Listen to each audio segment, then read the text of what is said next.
Jennifer's favorite color is purple. She admits the subtle coalitions between red and blue to be quiet and serene, finding the romantic feeling between primary colors simplistic and mysterious, like secret lovers destined to attract opposites revolving around spectrums and violets.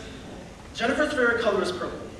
But Katie says mommy looks prettier in pink. She's only 9. 3rd grade E student. Thursday is career day. Wednesday is PB&J, and tonight is story time. Jennifer tucks Katie in just as she does every night, but instead of brown bear, instead of breadcrumbs, poison apples, and dwarves, Katie asks to hear a different story tonight.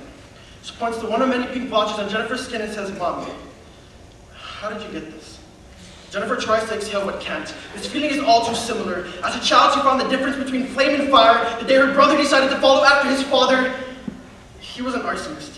And within the 30 seconds it would have taken Jennifer to run down the stairs from her 3rd-story apartment, she sprinted breathless, trapped, sprawling crowd out on her mahogany floorboards to fire, spits kisses on her skin, she chokes, on Molotov cocktails and gasoline trail marks. In this instance, Jennifer is the fire, she is flame, she is red, and time is blue. Katie says mommy looks prettier in pink. The span of her lungs collapsed with every step she took. Her heart was left conjuring smoke signals in the dark, emerging from the 7-story sarcophagus. The incandescent scorched holes in her esophagus. Her body was charred from her skin, met scar.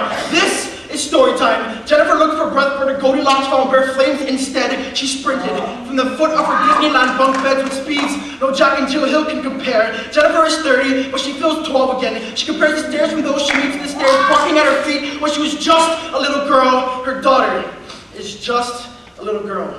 And Jennifer doesn't know how to begin the story. She doesn't know how to tell Katie that her uncle was the big bad wolf. They call him Addiction. He is blue, the hue of the hottest fire in existence. He trapped her in a castle of incendiary confinement, but Jennifer doesn't know how to tell Katie that pixie dust is combustible and fairy tales don't always end happy. She can't explain the moral that lies within scars, so she wears her lessons on her skin. Katie is still too young to comprehend the responsibilities that hides within the confines of life, so she seeks her mother's pride. Rocked on her flesh like lioness insides, this feeling is more than instinct, it's fable. Jennifer relies on the existence of dragons to define her, mythical creatures breathing being flame. She tells Katie that these scars are purple hearts, symbols of resistance. I wanted to go brave enough to slay judgment, because judgment looks a lot like dragons, and dragons guard treasure, and treasure resembles beauty. And baby, these scars are my treasure, and I wear them like diamonds. That's what they are, diamonds. Never exposed to the reflection of magical mirrors and monsters, sees her mommy's scars as perfect, wonders if those diamonds are a part of the tall tale she's bound to grow into.